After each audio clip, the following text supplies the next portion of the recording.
Assalamualaikum semuanya.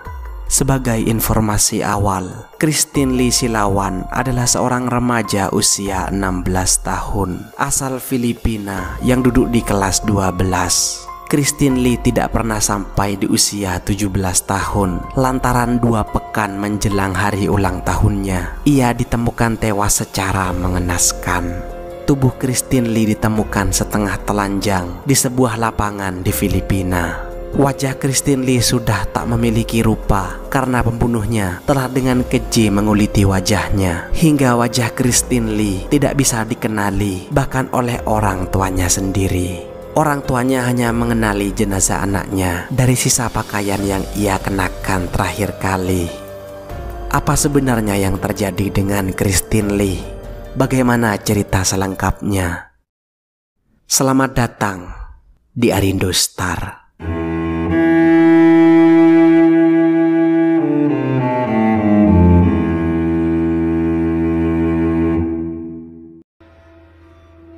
Di Filipina, mencari nama Christine Silawan tidak diperbolehkan. Nama itu bahkan menjadi salah satu dari daftar kata kunci terlarang untuk dicari. Christine Silawan adalah seorang korban pemerkosaan sekaligus pembunuhan di Filipina tahun 2019 silam. Suatu hari di tanggal 10 Maret 2019, Christine meminta izin kepada ibunya untuk pergi ke gereja pada hari itu. Ibunya tidak memiliki kecurigaan sedikit pun, maka dari itu izin diberikan. Apalagi Christine memang dikenal sebagai anak yang rajin ke gereja. Ia pergi seorang diri. Pada saat itu, pelayanan gereja sudah selesai, misa sudah selesai. Namun sampai larut malam, Christine belum juga pulang. Ibunya mulai panik dan akhirnya melaporkan kasus hilang anaknya ke polisi. Setelah membuat laporan, tepat keesokan paginya, ternyata polisi setempat mendapat laporan penemuan jasad wanita dengan ciri-ciri yang sama dengan laporan orang tua Christine. Namun, jasad tersebut tidak lagi utuh.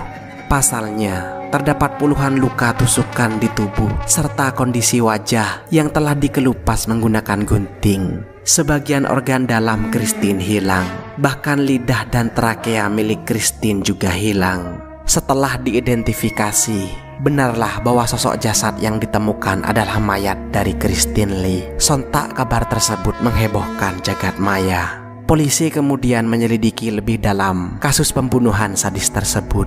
Polisi Filipina segera melakukan olah TKP dan mendatangkan ahli forensik. Hasil otopsi menunjukkan bahwa terdapat 30 luka tusuk di tubuh korban, 1 bagian leher, 9 di bagian lengan, dan 20 luka tusuk di bagian badan. Dari pemeriksaan postmortem, diduga korban meninggal pada jam 6 sehari sebelumnya. Tim forensik juga menemukan adanya pendarahan di kelamin Christine Silawan yang menandakan bahwa dia telah diperkosa. Kulit di sekitar wajah terlihat seperti luka terbakar berwarna coklat kehitaman dan diduga itu adalah cairan asam sulfat yang digunakan tersangka untuk menguliti wajah korban. Dari hasil pemeriksaan telepon genggam milik Christine dan dari akun Facebook miliknya, pada tanggal 10 Maret, Christine memiliki janji untuk bertemu dengan seorang pria berusia 17 tahun.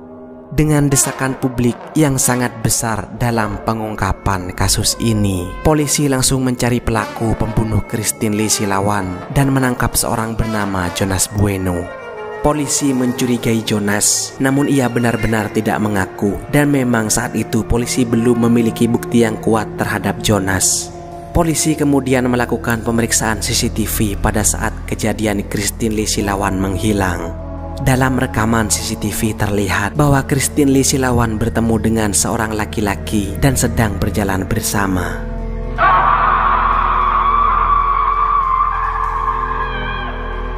Polisi menduga bahwa laki-laki yang berjalan bersama Christine Lee Silawan adalah mantan pacarnya. Sebab di CCTV terlihat Christine berjalan dengan seorang laki-laki muda berumur 17 tahun. Polisi menduga mantan pacar Christine Lee Silawan cemburu karena sebelum kejadian tersebut terjadi, ia baru diputuskan oleh sang korban. Namun pada saat kejadian, mantan pacar Christine Lee Silawan sedang bermain basket dengan teman-temannya. Alibi tersebut pun didukung oleh pernyataan sang ibu mantan pacar Christine Lee Silawan. Setelah dilakukan pengkajian ulang, ternyata memang benar mantan pacar Christine Lee Silawan sedang bermain basket pada saat kejadian tersebut, dan mantan pacar Christine pun dikeluarkan dari penjara. Setelah melakukan penyelidikan lebih lanjut dengan semua petunjuk dan saksi, polisi kembali menangkap seorang pria bernama Renato Buene Lyons yang berusia 43 tahun. Saat penangkapan pada tanggal 9 April 2019, polisi mendapati Renato memiliki pistol berkaliber 4,5 mm yang penuh dengan amunisi. Dengan demikian, Renato Bueno ditangkap karena kepemilikan senjata api tanpa izin. Saat diinterogasi, tersangka justru malah mengaku bahwa dirinya lah yang telah membunuh Christine Lee Silawan pada tanggal 10 Maret 2019. Di hadapan semua pers, Renato Buene Lyons menceritakan kronologinya. Awalnya tersangka dan korban berkenalan lewat akun Facebook. Tersangka yang berusia 43 tahun terobsesi pada Christine Silawan dan menyamar sebagai pria muda bernama Sigi Diaz. Tersangka mengakui bahwa dia dan korban telah menjalani hubungan dekat lewat akun Facebook dan berencana untuk bertemu pada 10 Maret 2019 di suatu tempat di dekat gereja kota Lapu-Lapu. Saat itu korban masih sempat masuk ke dalam gereja. Tersangka menunggu di depan gereja dan mengirim pesan kepada korban beberapa kali, namun tidak ada balasan. Saat Christine keluar dari gereja, tersangka mengatakan bahwa dia adalah Sigi Diaz dan berusaha menawarkan diri untuk mengantarkan Christine pulang ke rumah. Namun korban terkejut dan menolak ajakan tersebut dengan alasan ia ingin bertemu orang lain. Korban berjalan menjauh, namun tersangka tetap mengejar korban. Dalam perjalanan, tersangka dan korban berdebat hingga sampai ke situ Barangai Bankal.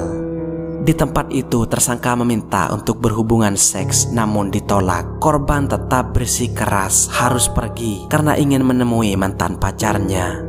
Mendengar hal tersebut, tersangka sangat marah dan akhirnya menampar korban sebanyak 2 kali. Tersangka lalu mendorong korban hingga jatuh, lalu berusaha membuka celana korban dengan paksa. Berdasarkan keterangan tersangka, korban berusaha bangun berkali-kali, namun pada akhirnya korban dibunuh oleh tersangka menggunakan gunting yang ada di saku celananya, yang ia tusukkan berkali-kali ke tubuh korban. Usai memerkosa dan membunuh Christine Silawan dengan gunting yang sama, tersangka menguliti wajah korban hingga tidak dapat dikenali. Saat selesai melakukan semua aksinya tersebut, tersangka pergi membawa kulit wajah korban serta barang pribadi korban meninggalkan TKP. Tersangka kemudian pergi ke sumur terdekat untuk mencuci gunting yang ia gunakan untuk membunuh korban. Namun karena panik, tersangka lupa di mana ia membuang barang dan kulit wajah korban. Berdasarkan keterangan tersangka, motif penghapusan jejak pembunuhan dengan wajah dikuliti yang dilakukan Renato Buene Lyons terinspirasi dari Momo Challenge yang sedang viral kala itu.